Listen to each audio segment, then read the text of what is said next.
करते आणि इथे जमलेल्या सर्वांना भीम जयंतीच्या शुभेच्छा देते आणि माझ्या भीम विचारांना सुरुवात करते। सर्वप्रथम इथे जमलेल्या सर्वांना माझा एक प्रश्न आहे की माणूस कोणत्या कशाने होतो, जन्माने, संघर्षाने की परिस्थितीने?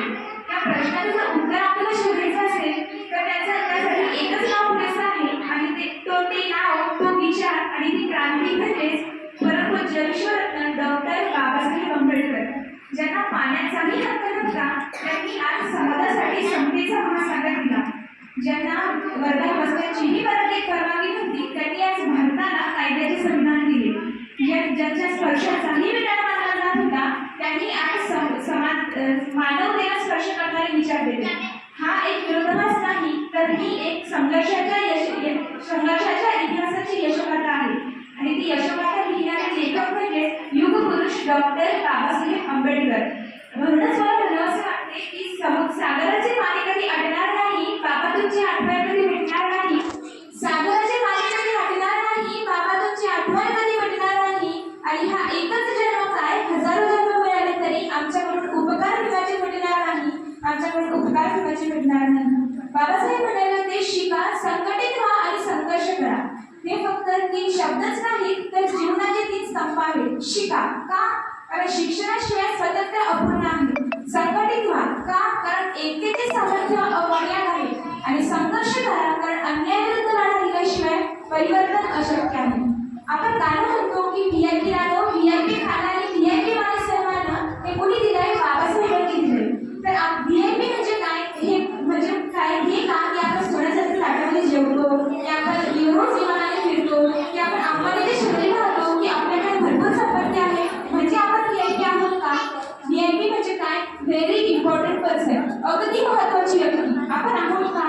तर हो आपण आहोत का? कारण ज्याचा भुकेचा घास सुद्धा शिळ्याभिकेच्या जीवावर होता, ज्याचा भुकेचा घास सुद्धा शिळ्याभिकेच्या जीवावर होता, ज्याला तहान भागायला आणि गिळायला फक्त तुका होता, ज्याला नवखा दिला मनवाद्यांनी हक्क आणि सन्मान माणूस म्हणून जगण्याचा, ज्याला नवखा दिला मनवाद्यांनी हक्क आणि सन्मान माणूस म्हणून जगण्याचा, त्याच्या गळ्यात मडकं आणि पाठीला बांधलेला झाडू होता। अशा गळ्यात मडकं आणि पाठीला बांधलेला झाडू असणाऱ्या माणसाला आज बाबासाहेबांनी व्हीआयपी बनवलंय। आपण घेतो तो श्वास बाबासाहेबांनी दिलाय, आपण जगतो ते आयुष्य बाबासाहेबांनी दिलंय।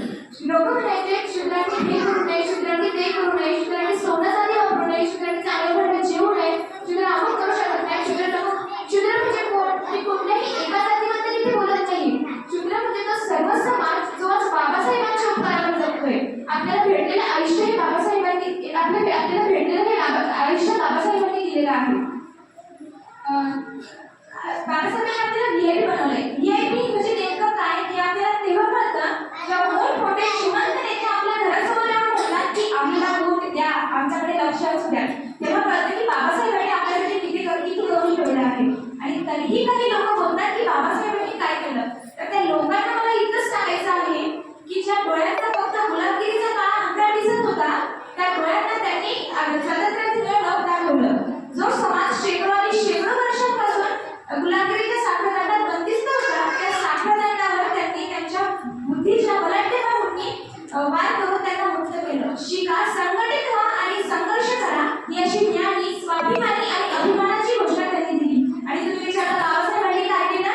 अरे उद्याही त्यांच्या लेखावर गुलामगिरीचा काळा अंधार पडू नये म्हणून त्यांनी स्वातंत्र्याचं मोठं पांघरून तयार करून ठेवलं जे की कोणी ओढूच शकत नाही आणि त्याचं नाव आहे संविधान। तुम्ही विचारता बाबासाहेबांनी काय केलं? त्यांनी दिलाय श्वास, त्यांनी दिलाय आत्मविश्वास, त्यांनी दिलाय आत्मभान आणि त्यांनी दिलाय जगण्याचा हक्क आणि त्यांनी दिलाय हे बोट ज्यावर निळीशाही लागल्याशिवाय हा समाज घडूच शकत नाही। म्हणून मला म्हणावंसे वाटते कि सूरज को क्या पता चांद क्या होता है, जमीन को क्या पता आसमान क्या होता है। अरे सूरज को क्या पता चांद क्या होता है, जमीन को क्या पता आसमान क्या होता है। जो जिंदगी भर भीख मांगे खाए उन्हें क्या पता संविधान क्या होता है, उन्हें क्या पता संविधान क्या होता है। आणि म्हणूनच आपल्यावर आपल्या संविधानाला जपण्याची जबाबदारी आलेली आहे। मित्रांनो, जहाज हे किनाऱ्यावरच सुरक्षित असतं, तसंच विमान हे विमानतळावरच सुरक्षित असतं, पण जहाजाचा जन्म किनाऱ्यावर उभं राहण्यासाठी झालेला नाही आणि विमानाचा जन्म सुद्धा विमानतळावर उभं राहण्यासाठी झालेला नाही। विमानाने ही उंच आकाशातच भरारी घेतली पाहिजे आणि जहाजाने हे समुद्रात